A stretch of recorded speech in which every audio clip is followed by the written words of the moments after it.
Léonie regardait par la fenêtre de sa chambre, les yeux brillants de larmes. Sa grand-mère, Mamie Rose, venait de déménager dans une maison de retraite. La grande maison avec le jardin fleuri où Léonie adorait passer ses mercredis était maintenant vide. C'est pour qu'elle soit mieux soignée, avait expliqué maman. Mais Léonie ne voulait pas comprendre. Elle voulait juste retrouver sa Mamie Rose, ses histoires extraordinaires et ses gâteaux au chocolat. Sur son bureau trônait un cadeau, la boîte à musique de Mamie Rose. Une merveille ancienne en bois doré, avec une minuscule danseuse en porcelaine qui tournoyait quand on remontait le mécanisme. Elle est magique, tu sais, avait murmuré Mamie Rose en la lui donnant, avec ce petit sourire mystérieux qu'elle prenait quand elle racontait des histoires. Prends bien soin. Léonie essuya ses larmes et s'approcha de la boîte. Elle caressa délicatement le bois lisse, puis tourna la petite clé dorée sur le côté. La mélodie commença à tinter, douce et mélancolique. C'est alors que quelque chose d'extraordinaire se produisit. La danseuse de porcelaine cligna des yeux. Oui, vraiment. Puis elle s'étira, bougea ses bras gracieux et se mit à danser pour de vrai, comme une vraie ballerine miniature. Bonsoir, Léonie, dit la danseuse d'une voix cristalline. Je m'appelle Mélisande. Je suis la gardienne des souvenirs de cette boîte à musique. Léonie ouvrit grand la bouche. Tu parles? Bien sûr. J'ai quelque chose de merveilleux à te montrer. Mélisande pirouetta 3 fois.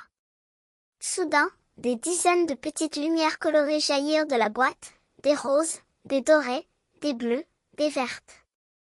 Les lumières se mirent à danser dans la chambre, formant des images scintillantes dans l'air. Léonie reconnut aussitôt la première, c'était elle, petite, dans la cuisine de Mamie Rose. Elles faisaient des crêpes ensemble, et de la farine volait partout. Regarde, s'exclama Mélisande. Ce sont tous les souvenirs précieux que ta grand-mère a placés dans cette boîte à musique. Chaque moment de joie partagé avec toi. Une autre lumière tourbillonna, Léonie et Mamie Rose au parc, nourrissant les canards. Puis une autre, leur fou rire en jouant aux cartes. Et encore une autre, Mamie Rose lui lisant une histoire, blottie contre elle.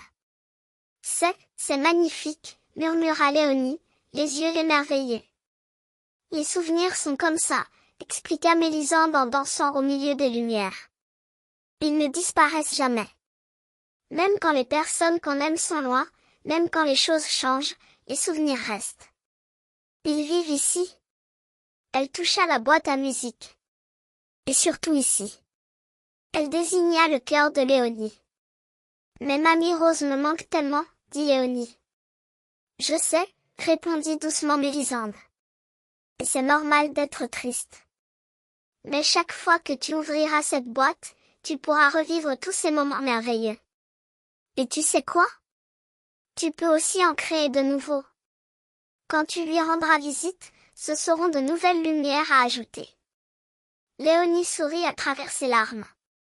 Elle comprenait maintenant pourquoi Mamie Rose avait dit que la boîte était magique. Depuis ce soir-là, chaque jour avant de dormir, Léonie tourne la petite clé dorée. La mélodie résonne, Mélisande danse, et les souvenirs tourbillonnent comme des papillons de lumière. Et petit à petit, de nouvelles lumières s'ajoutent, ses visites à Mamie Rose, les nouvelles histoires qu'elle partage, les nouveaux rires. Car Léonie a compris le secret, l'amour ne disparaît jamais. Il danse, encore et encore, au son d'une boîte à musique magique.